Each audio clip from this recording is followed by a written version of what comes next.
Alright, what's up guys? Welcome to the Modern Fitness Show. My name is Jay Wessex and I'm here to help 10 million people accomplish their fitness goals fast, fun, and safe.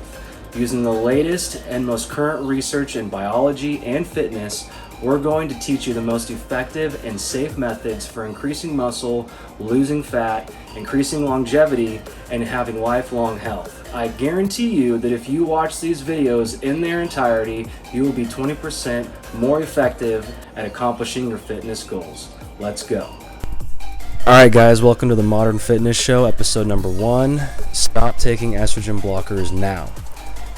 Why is everyone taking estrogen blockers? Well, they think that if you take an estrogen blocker, you're going to have a lower body fat, that you're going to be able to gain more muscle, that you're not going to have any water retention, and to be honest, that's further from the truth. When you start suppressing estrogen, your dick stops working, for one, because estrogen is the prime controller of our libido and our sex drive, and number two, you're going to have issues where estrogen is actually hypertrophic, so you're going to have problems with actually gaining muscle, and water retention is not something that's involved around estrogen. So we're into that.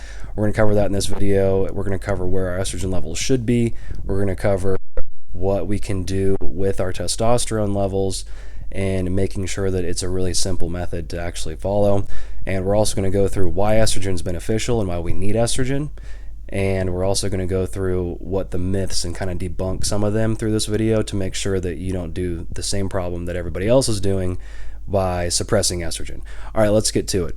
So, why shouldn't we suppress estrogen?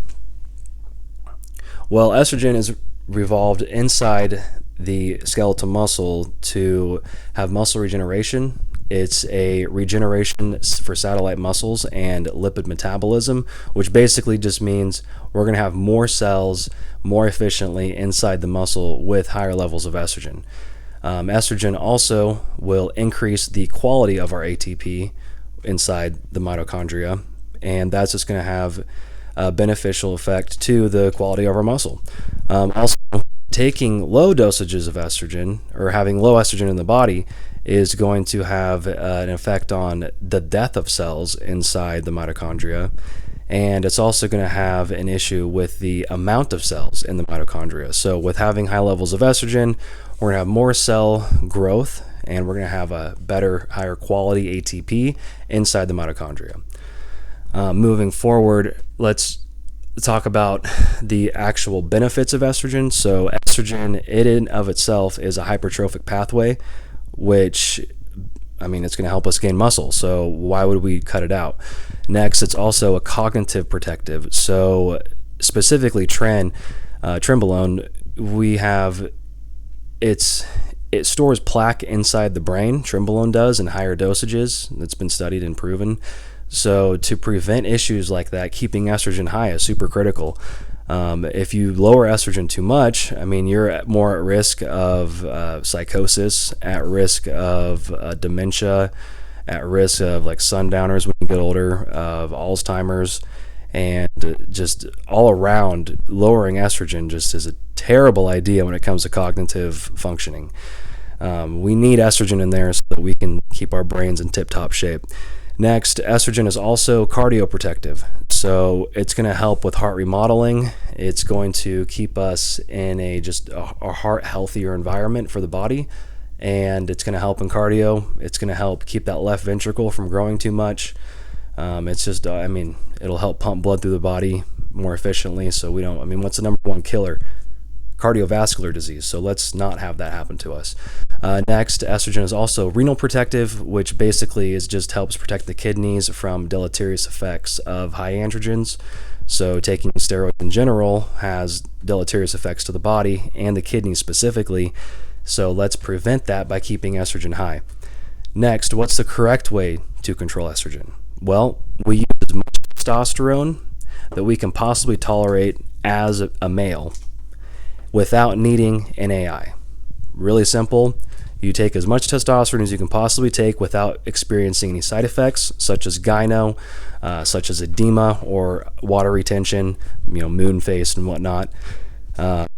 That's really where we run it. We run it until we get estrogen side effects, once those estrogen side effects kick in, then we start dropping it down.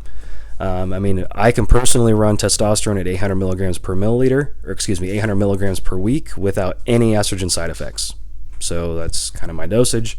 I know that the standard is 1,250 milligrams per week on like a pro level bodybuilder, and that's what their dosage can be ran at, you know, all the time, and that's kind of their sweet spot. So, you know, start up, titrate up. Don't go too fast because you want to start low. Because I guarantee you, if you just never done a cycle before and you jump in and you do 600 milligrams a week, you're guaranteed to get estrogen side effects. Guaranteed. You start at 200, move it over up into, say, 300, 400, 500, titrate that up, you know, every 2 weeks, titrating it up slowly. I mean, jump into 800 milligrams a week. I mean, I've gone through 200 milligrams a week, 300, 400, 500, 600, up and up and up until my body has settled into a good sweet spot for it. So next, so does estrogen cause prostate cancer? That's a great question, but the answer is no, not at all. It's not relevant to it. There's a lot of other things that are involved in that, and it's not going to be part of this video. What's the upper limit for estrogen in men? So basically, whatever your girlfriend or your wife or friend or whoever that's a female, whatever their range is, as long as you're really not like at the upper echelon of their range or at the lower echelon of their, like kind of just right in the middle, you know, that's fine. As long as you're in that range, you should be good to go. Basically, 100 to 200 picograms per milliliter. That's the standard, right in there. Pretty good sweet spot. Does estrogen cause water retention? Absolutely not.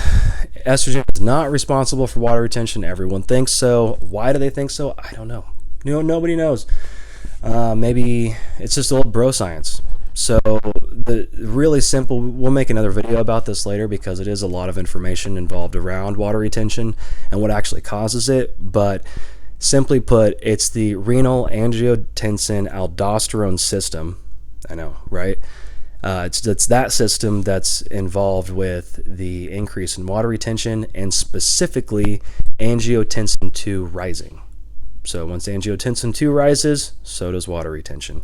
We'll make another video on that covers water retention more deeply, but that's really one of the reasons why people stop or try to suppress estrogen is to lower water retention, and that's not the cause. So quit doing it. There's no reason to take an eye for it. Like, there's no reason for it, so just stop. Final thoughts: keep estrogen high.